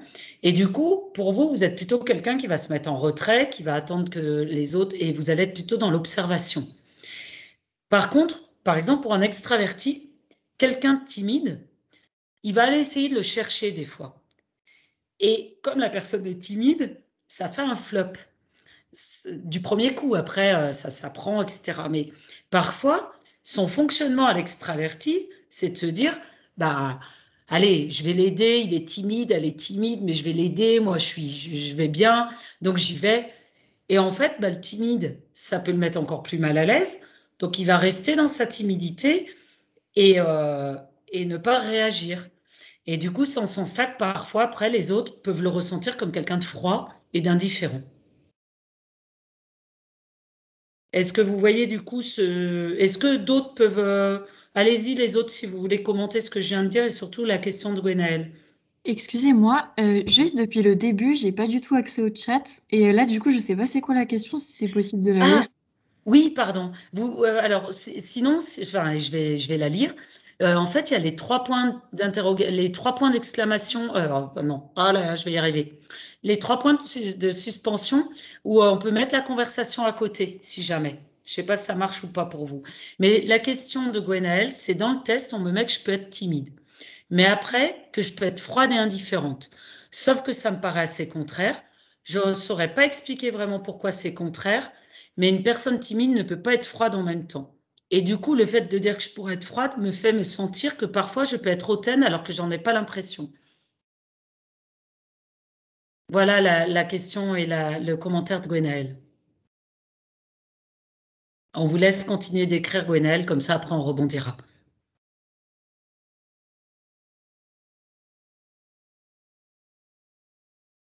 Alors, donc Gwenaëlle me dit d'accord, oui, merci, mais au final, j'ai pas l'impression d'être timide. Du moins, je parle facilement avec les personnes. C'est vrai que la prise de parole devant un groupe comme en classe peut me faire perdre mes moyens. Alors, effectivement, c'est quand même une forme soit de timidité, soit plutôt de réserve. Vous pouvez peut-être être réservé.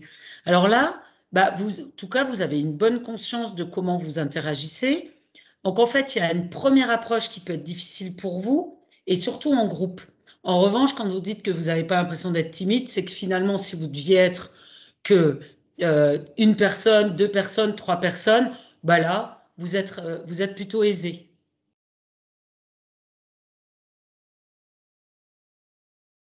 Ouais, c'est ça. OK.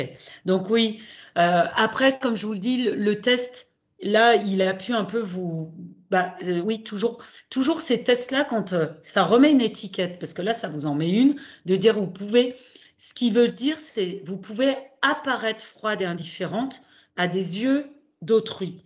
Mais vous ne l'êtes pas. Et on le sait qu'en fait, quand on réfléchit bien, on le sait que le timide n'est ni indifférent, ni froid. Simplement, il a du mal à s'exprimer, et notamment en groupe. Voilà. Donc, pour les autres, et là j'invite les autres, pour ceux qui ne sont pas du tout timides et qui sont au contraire plutôt à l'aise, à venir interroger un timide sur du temps binôme. Et un timide, dans une réunion, par exemple, si un jour vous avez des responsabilités dans une réunion, si vous avez identifié un timide dans votre groupe, surtout, vous ne lui donnez pas la parole d'un seul coup. Vous allez le préparer. Vous allez, par exemple, là je vais faire l'exemple, mais par exemple, vous allez dire, voilà, Alice ou Irène, qu'est-ce que vous pensez de ça? Et puis après, Gwenaëlle, je vais vous poser la même question, vous me direz ce que vous en pensez.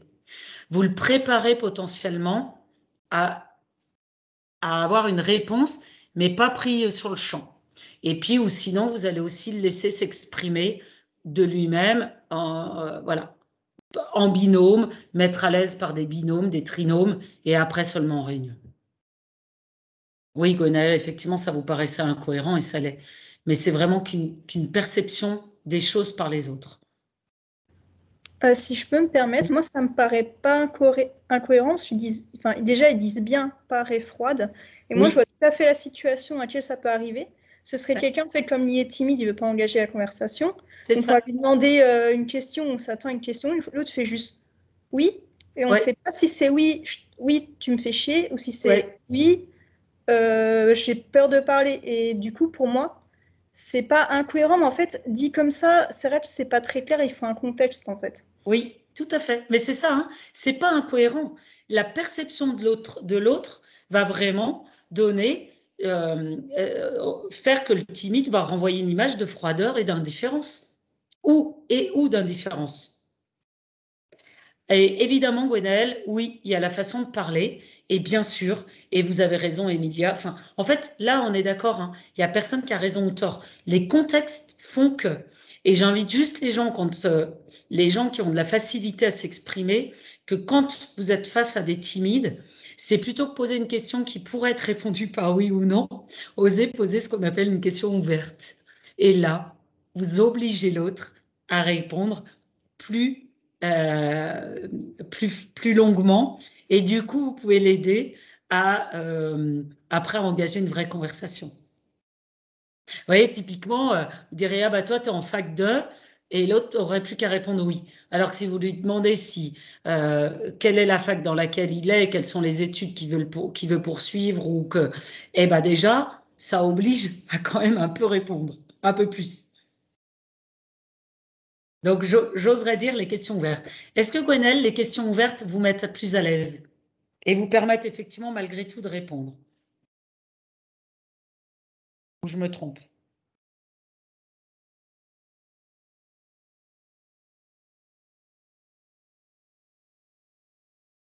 Et puis les autres, vous pouvez commencer à me dire s'il y en a qui ont d'autres questions après. Si ça sera bon pour Gwenaëlle et vos commentaires, Emilia et puis Myrène qui avait répondu.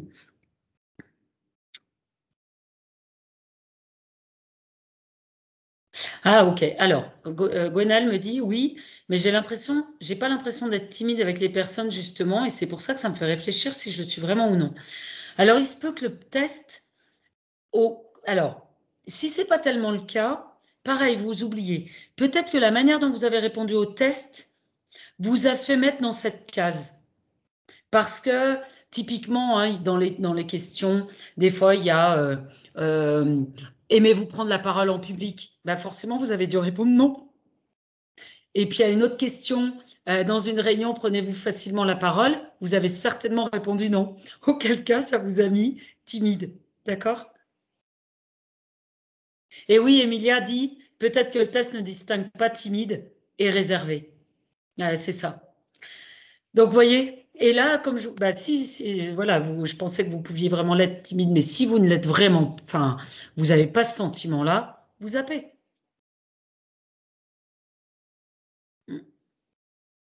Les questions peuvent, malgré tout, on est encore une fois sur des tests, hein, sur des tests robotisés, et parfois les questions, elles amènent des raccourcis quand même.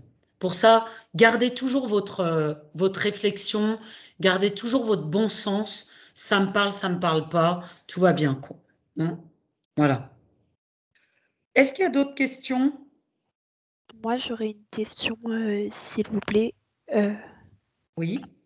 En fait, je crois que ça a changé un peu d'intitulé depuis la dernière fois parce que j'avais noté des mots, mais c'est pas les mêmes que je revois quand je me suis reconnectée. Mais sur mon profil, dans mes motivations, j'avais préservation et évolution. Bah, à l'époque, c'était noté conservatisme et ouverture au changement. Ouais. C'est pas tout à fait pareil, effectivement, mais du coup, ça me posait la question parce que pour moi, c'est vraiment opposé en fait dans les intitulés conservatisme et ouverture au changement.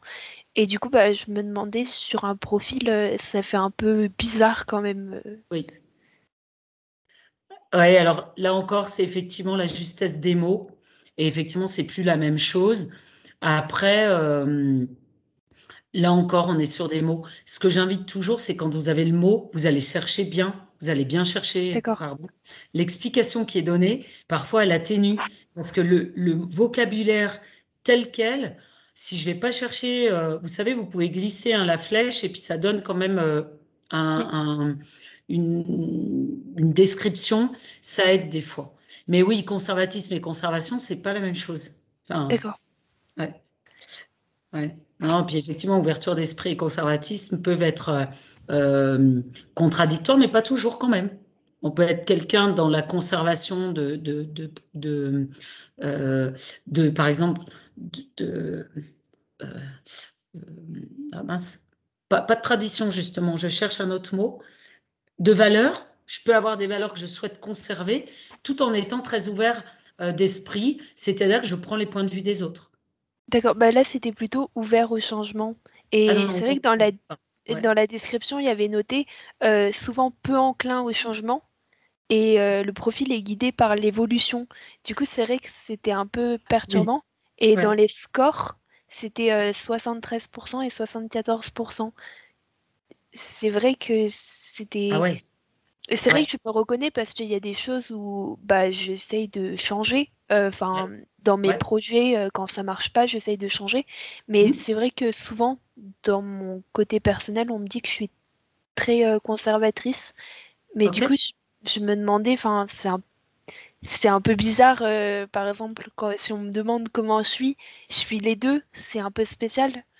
Enfin, je trouve ça peu cohérent quand même dans un Alors, comportement. ouais. Effectivement, ça pourrait apparaître pas cohérent. Et à la fois, j'aimerais vous dire, par rapport à ce que vous venez de dire, ce qui peut être la question, c'est parce qu'à la fois, j'entends, et d'ailleurs, c'est ce que vous donnez hein, comme impression, ça ne veut pas dire que c'est ce que vous êtes, mais c'est l'impression que vous donnez aux autres, que vous êtes plutôt à conserver, à être conservatrice. Et à la fois, vous dites, bah, quand quelque chose ne marche pas, je cherche à améliorer. Mm. D'accord? Donc, je vais vers le changement. Donc, bah, pour vous, ça vous heurte. Enfin, j'entends que ça puisse être heurtant parce qu'effectivement, ça ne va pas l'un avec l'autre. Et pour autant, est-ce que de vous-même, quand ça va bien, vous cherchez à modifier vos comportements? Pas toujours, effectivement. Voilà, c'est ça. C'est ça que ça veut dire. C'est-à-dire qu'en fait, bah, si tout va bien, vous êtes quelqu'un qui est dans votre zone de confort. Et il n'y a que si ça ne va pas que vous en changez. C'est D'accord. ça, en fait. Vous pouvez le lire de cette manière-là. Quand est-ce que je sors de ma zone de confort? Est-ce que j'aime sortir de ma zone de confort? D'accord, oui. Effectivement, pas trop. Voilà. Et après, par contre, moi, je vous invite à une autre question pour aller plus loin. Vous y répondrez vous plus tard si vous le voulez. Et si ça fait trop de chaos en vous, vous oubliez. Mais sinon, c'est qu'est-ce qui m'empêche de sortir de ma zone de confort? Voilà. D'accord, ok. Après, dans mon profil, il y avait beaucoup la sécurité qui était ressortie, donc Ça. effectivement. La peur. Certainement que si vous y répondez, vous verrez la peur qui vous empêche d'agir. Et D'accord, merci. comme on dit, la peur n'empêche pas le danger. Oui, Par contre, ça peut être super agréable parce que vous êtes capable en plus du changement. Donc, ça peut être super agréable pour vous d'aller tester d'autres choses que votre zone de confort. Donc, si vous avez des projets pro, osez y aller. Et d'accord, même s'ils vous paraissent là tout de suite flippants, inconfortables, ça peut être sympa d'y aller. Vous saurez d'accord, réagir. Puisque vous savez vous adapter au changement, que vous savez rectifier des comportements, vous devriez y arriver sans problème. d'accord. Merci beaucoup. Voilà, avec plaisir. Qui d'autre? Moi, il y avait juste ma question du début. Oui. En fait, je crois que c'était sur le deuxième test. Ouais. Et à un moment donné, ils m'ont demandé est-ce que c'est important la sécurité pour moi. Alors, oui, au même titre que manger à ma faim, c'est important pour moi. Enfin, Ouais. envie de me faire casser la gueule. Donc concrètement, oui, c'est important pour moi. Ouais. Et après, ils ont commencé à me mettre plein de questions sur la sécurité. Et j'étais en mode, mais calmez-vous, j'ai juste posez-moi d'autres questions. Et du coup, dans les résultats, il y avait vachement la sécurité qui ressortait, alors que dans l'absolu, c'est important, mais c'est pas que ça ma vie, quoi. Enfin, du Ouais. coup, je me demandais si des fois les algorithmes n'étaient pas, enfin, algorithmes, je sais pas comment ça marche, mais ils étaient pas des fois un peu, je sais pas comment dire ça. Ah, parce que là, Si. t'as dit ça, ils vont rentrer dans une spirale infernale un peu. Oui. Ben, c'est-à-dire que dans les questionnaires, il y en a beaucoup en plus de questions sur la sécurité, etc. Et en fait, il faut y voir des fois comme plutôt une sécurité un peu affective. Et des fois, nous, quand on entend sécurité, on va aussi voir tout de suite discrimination, peur de l'étranger. Enfin, ça peut faire plein d'autres échos. Donc la sécurité, elle peut aussi me heurter dans mes autres valeurs qui peuvent être au contraire tout autre que ça. Maintenant, effectivement, comme il y a beaucoup de questions, selon comment vous avez répondu, et c'est vrai que la manière dont c'est fait amène beaucoup à la sécurité. Moi, je l'ai repassé là dernièrement exprès pour un peu voir comment, parce que ça évolue, hein, les tests. Et effectivement, je me suis dit, ils insistent un peu sur la sécurité. Et toujours de façon tournoyante. Et je me suis dit, qu'est-ce qui veut être recherché? Et je pense, pour connaître les profils, les profils de personnalité, les couleurs du disque, etc., je pense que c'était plutôt pour voir justement quelle est la zone de confort dans laquelle on aime être et puis comment on peut en sortir. Mais c'est vrai que les questions sont un peu forcées. Donc pareil, si ça vous parle pas, vous laissez, quoi. Est-ce que ça répond du coup pour vous? Oui, je vois que vous avez répondu. Merci. Ok. D'autres questions?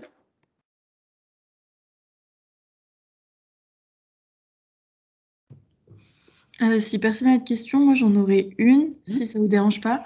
Ah bah non. Dans le panel de profils qu'il y avait animateur, animatrice, je Oui, crois. oui. Et je voulais savoir comment on peut présenter ça comme qualité. Par exemple, il y a la question typique en entretien, citez-moi 3 qualités. On peut pas dire je suis quelqu'un d'animateur. Du coup, qu'est-ce qu'on pourrait dire comme synonyme de ce profil? Alors, après, vous pourriez très bien le dire, vous pourriez à la fois quand même le dire. Et par contre, c'est comme tout. Toutes vos qualités, quelles qu'elles soient, quand vous vous présentez à un entretien d'embauche, j'invite toujours les personnes à dire des arguments. Parce que me dire je suis rigoureuse ou me dire je suis sympathique, ouais, ça c'est vous qui le dites. Mais moi, j'ai besoin que vous me démontriez en quoi vous l'êtes. Et bien, c'est la même chose là. Donc, l'animateur, en général, il est créatif. Enfin, ou l'animatrice, elle est créative. Elle a besoin, alors c'est dit elle a besoin de lumière pour exprimer ses qualités, mais autrement dit, en fait, c'est quelqu'un qui a besoin des autres, naturellement, des échanges. Il se nourrit des échanges des autres et l'animateur, il a besoin, vous voyez bien un animateur BAFA, un animateur de colo, c'est le même principe, il a besoin d'être entouré des autres pour être animateur. Et du coup, il va fédérer. Il va fédérer, il va communiquer et il va jouer, hein. Enfin, on peut dire jouer, mais dans le bon sens du terme, hein, pas jouer des autres, hein. D'accord? Il va animer, vraiment. Ok, donc on démontre du coup le fait que, enfin je dis on, mais c'est moi du coup, Oui, mais le fait que je suis un élément moteur et je donne des ouais. exemples.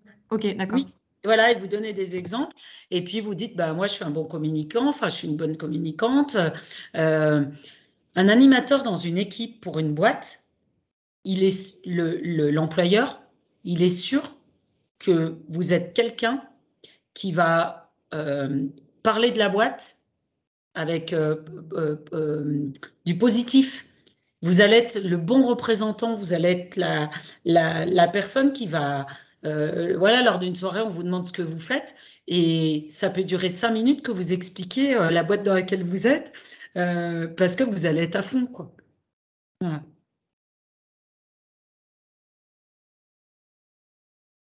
Ah, si, c'est bon. Ça va pour vous? Ça répond? Ah, j'ai l'impression que j'ai plus de connexion. Si? Non, non, ensemble, ensemble.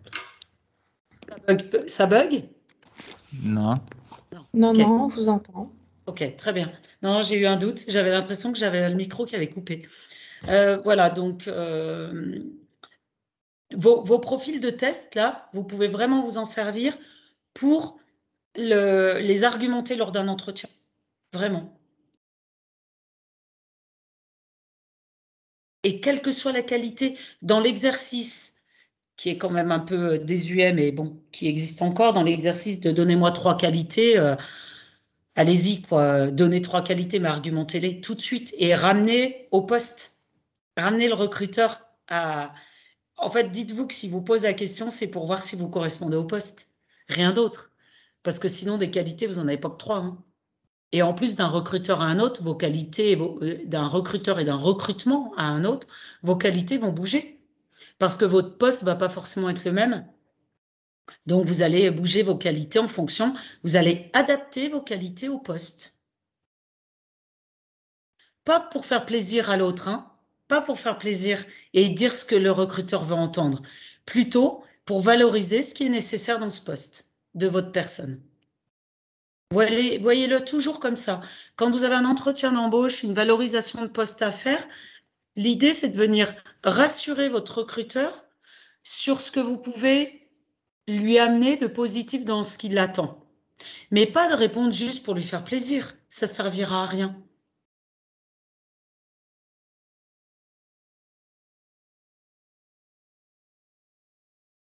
Ça répond du coup aussi?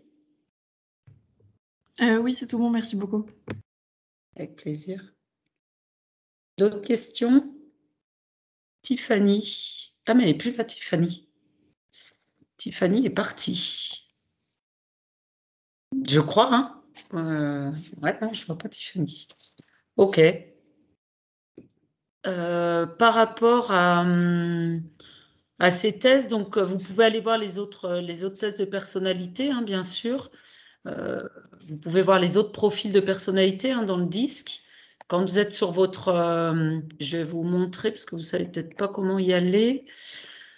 Où est-ce qu'on y va déjà? Excusez-moi, c'est moi qui vais être perdu. Ah oui, voilà, vous appuyez sur l'information. Non, ça y est. Des fois, je suis perdue. Aura. Et puis, voilà, en lire plus sur les dimensions colorées, par exemple. Dans comportement aura, vous avez votre profil à vous. Vous descendez, vous avez le diagramme et les dimensions colorées. Et juste en dessous du diagramme, vous avez en lire plus sur les dimensions colorées. Sur ces dimensions colorées, quand vous appuyez, vous tombez sur le disque, les 4 couleurs du disque. Et du coup, bah là, vous pouvez lire qu'est-ce que le disque, les 4 couleurs du disque, les profils de personnalité. Et là, vous avez les 8 profils de personnalité. Et parfois, bah, vous allez vous y retrouver dans un autre profil que le vôtre, peut-être. Et puis, vous pouvez prendre parce que c'est les couleurs, c'est les... Voyez? Donc ça peut aussi vous aider.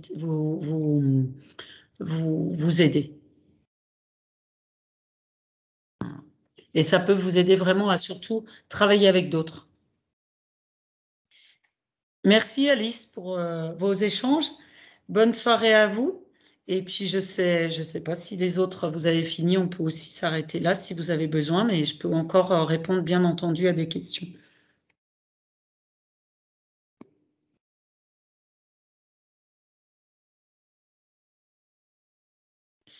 Non, c'est bon pour vous. Alors, si vous l'avez fait il y a déjà longtemps, rappelez-moi dans quelle année vous êtes les uns les autres. Vous êtes dans les mêmes années d'études ou pas forcément? Parce que vous venez de toutes parts. Hein. Moi, je suis en 4e année. OK. École Donc, d'ingénierie. Ouais. Donc, il reste la 5e année. OK. Ouais. Du coup, je vais répondre en fonction de chacun. Hein. Master 1, L2, L3, OK. Très bien. Alors, pour ceux qui sont soit en L2, soit en Master 1,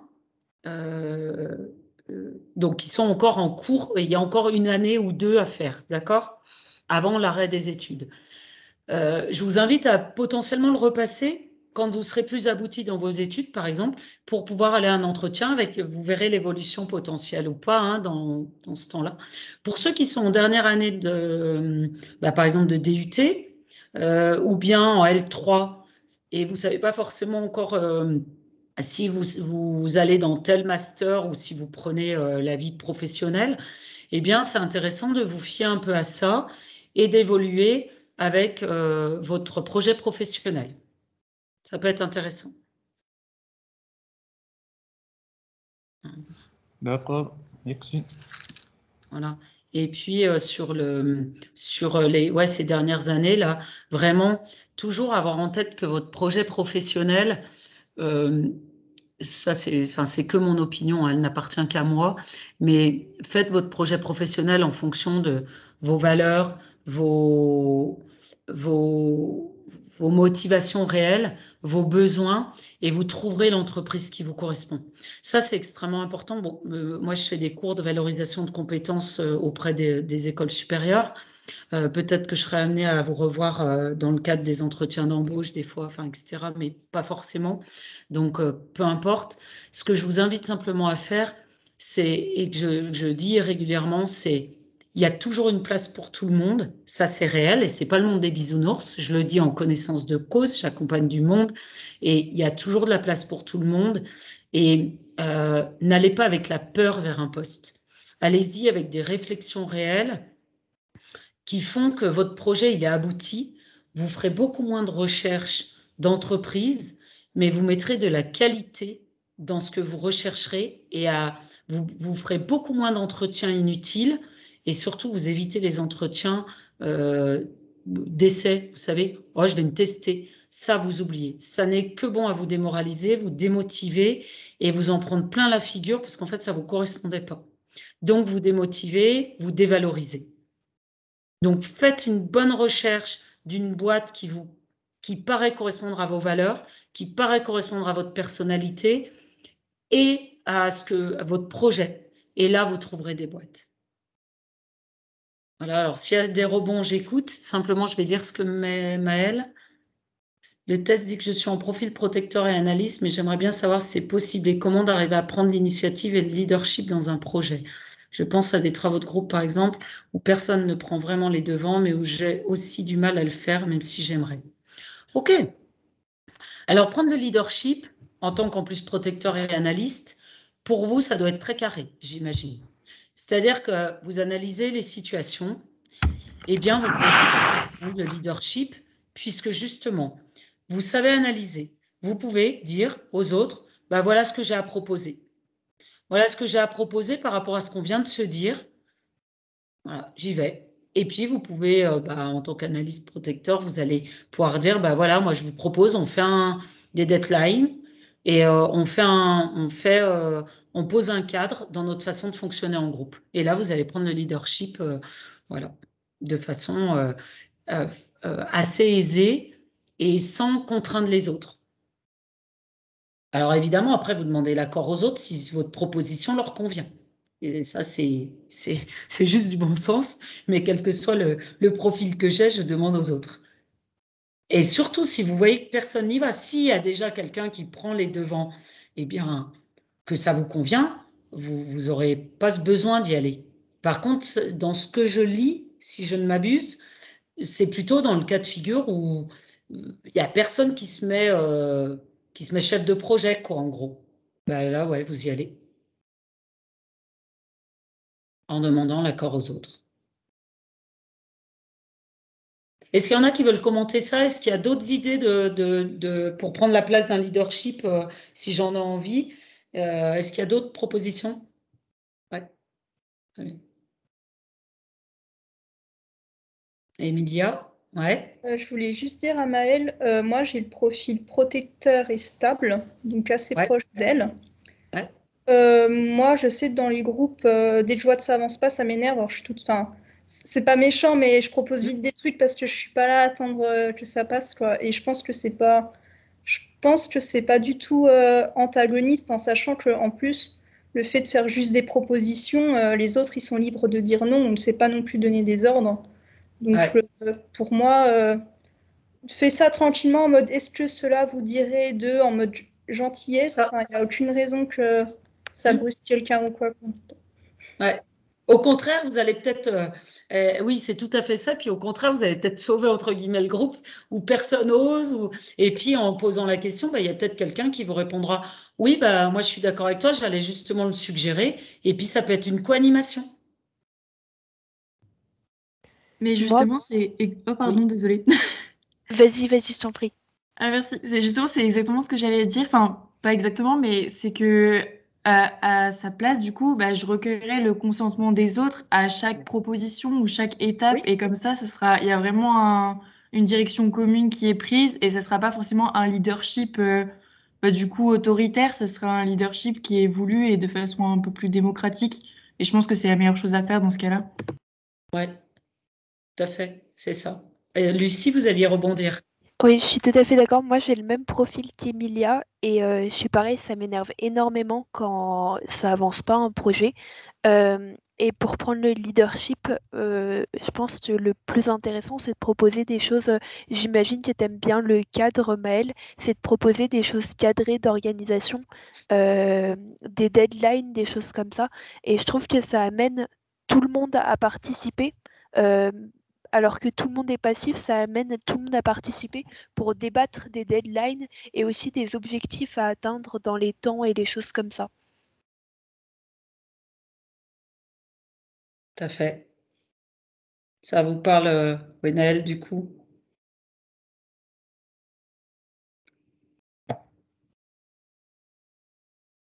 Ouais.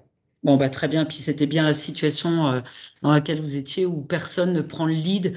Bah, là, ça vaut le coup, hein. Vous pouvez y aller, vous avez légitimité. Si personne ne le fait, c'est pas comme quand quelqu'un le fait puis que vous aimeriez aussi le prendre. Et là, c'est là que j'invite à co-animer dans ce cas-là. En rétorquant à la personne qui prend le lead, bah, ouais, j'allais justement faire les mêmes propositions. Enfin, en tout cas. Et du coup, vous pouvez aussi montrer que vous pouvez co-animer. Et puis après, vous pouvez aussi laisser la place, hein, selon votre besoin. Ça, c'est clair. Ok, ça marche. D'autres questions, d'autres situations que vous aimeriez aborder?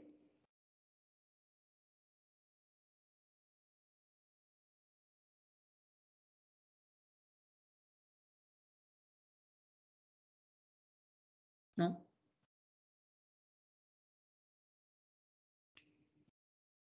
Ça va du coup pour vous? Eh bien, écoutez, si vous n'avez pas d'autres questions, vous êtes plutôt à l'aise avec ce qu'on s'est dit.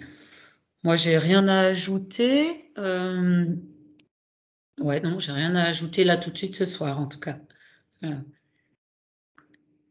Après, si jamais vous aviez des questions, vous voudriez euh, euh, m'interpeller, vous pouvez le faire par le biais de Sophie, hein. Elle vous donne mon mail. Voilà. Si vous avez des questions en individuel, après réflexion de cette soirée, là, vous hésitez, enfin, vous osez. À moins qu'il y en ait déjà qui le savent, qui veulent m'interpeller, puis je donne mon mail, hein.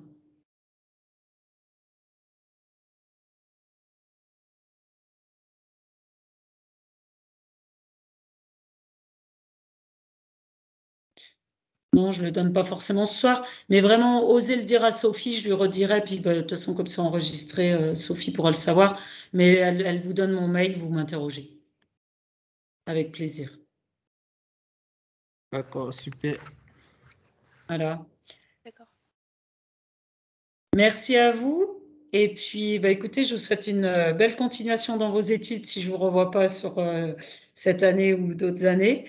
Et puis, à votre disposition et surtout de bonnes réussites dans vos projets, quels qu'ils soient. Merci beaucoup. Merci Ouais, beaucoup, madame. Merci.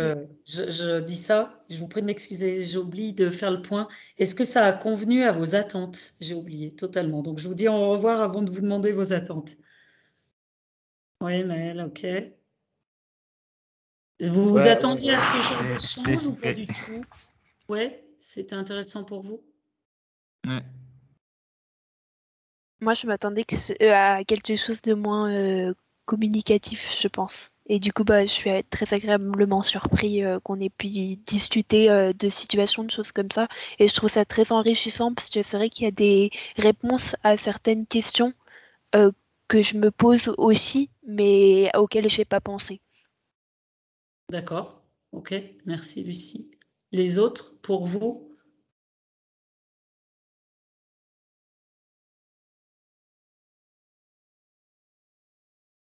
Allez-y, vous pouvez prendre la parole.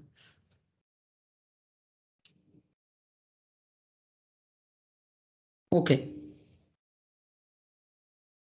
Très bien, merci aussi. Ok, d'accord, merci. Mais écoutez, voilà, si ça vous a intéressé et puis que ça vous a convenu, c'est le principal. Et donc, cette fois, je peux vous dire au revoir. Merci en tout cas de votre attention, de votre participation, surtout dans un petit groupe comme ça, des fois, c'est pas évident, vous ne connaissez pas forcément, donc parfait. À bientôt et bonne continuation à vous. Merci beaucoup. Bonne soirée. Merci, Merci, bonne soirée à vous. Au revoir. Bonne soirée. Au revoir. Alors.